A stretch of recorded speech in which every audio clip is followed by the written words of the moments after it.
Magluluto din ako ngayon ng bibimbap ribs. So, siguro iba-iba tayo ng paraan kung paano magluluto. So, ito ang bibimbap ribs ko ay minamarinate ko lang siya ng salt and pepper. Then, nilagay ko sa aking instant pot. So, pinalamot ko lang siya ng 30 minutes.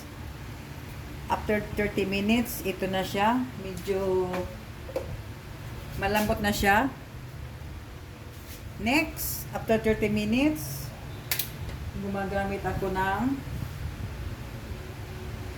Galbi sauce for 4. Yan ang ating massage. Maglagay lang tayo ng konti, guys. Ating i-mix, halo-haloin. Then kukuha lang tayo ng tama lang na ating i-brush lang ating bibimbap ribs. Then lulutuin ko lang siya ng side by side. 5 minutes. Kasi half cook na po yung bibimbap ribs ko, guys. Malasa na siya dahil doon sa marinade ko. Salt and pepper.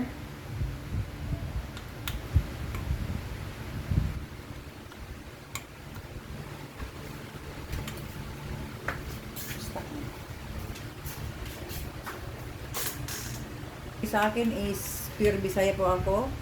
Hindi po ako marunong mag-English. Balik pa rin natin para na naman ating malagyan ng sauce.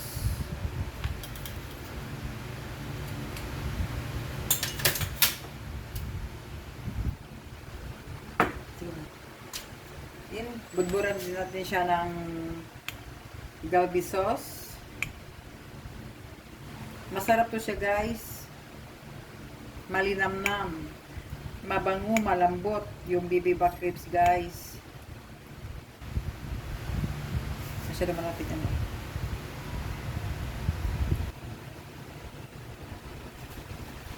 Budburan, pairan natin lahat ng part ng ribs.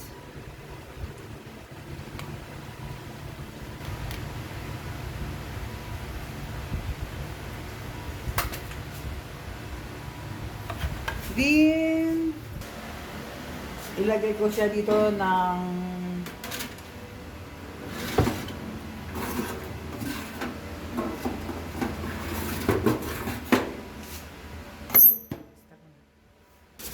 bigyan ko siya ng foil para maluto talaga yung laman niya.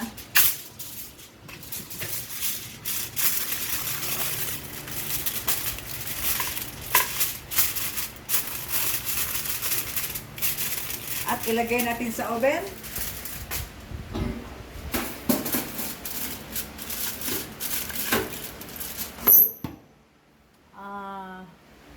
Timer 20 minutes. Then 100°C temperature. Lulutuin lang din natin siya ng 4 minutes side by side. Total of 8 minutes.